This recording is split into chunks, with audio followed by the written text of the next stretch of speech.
I'm going to share a profound wisdom from nature that we have forgotten as humans that has led to a lot of suffering in humans, whereas nature shows us exactly how not to suffer and to live with incredible harmony that's right in front of us every day, right? So what is this wisdom? Well, before I get to it, I'll share the opposite of it, right? Contrast always helps us discern and learn better.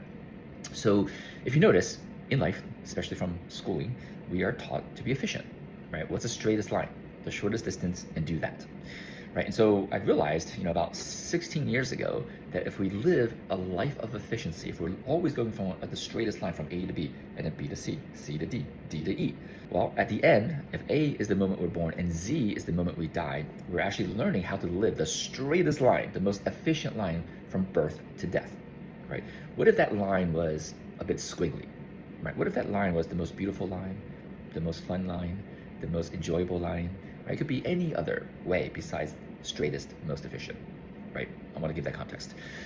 We're taught efficiency and straight. And of course it makes sense because if school was designed to make obedient factory workers, this is what they would program us with, right?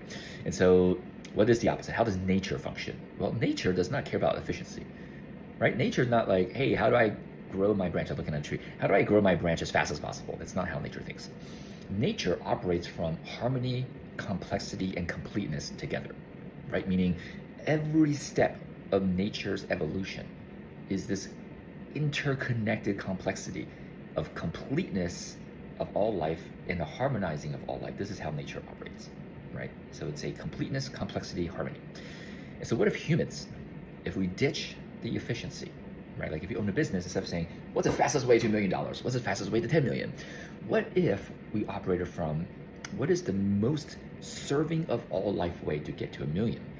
That we take into account that every gesture spoken in a meeting is literally affecting our team and their mental, physical, and spiritual well-being. Then how do we show up as the leader in a way?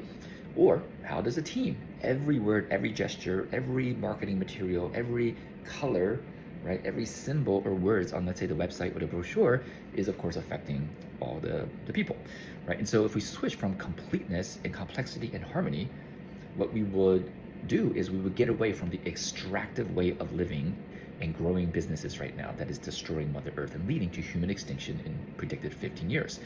We get to switch and flip the script to be just like nature, which is operating in harmony, completeness, and complexity, and we get to thrive, right? So I just want to offer this context that isn't taught in many spiritual teachings, or definitely not in school, that may be helpful for you in your life if you're wanting to be life-serving all life.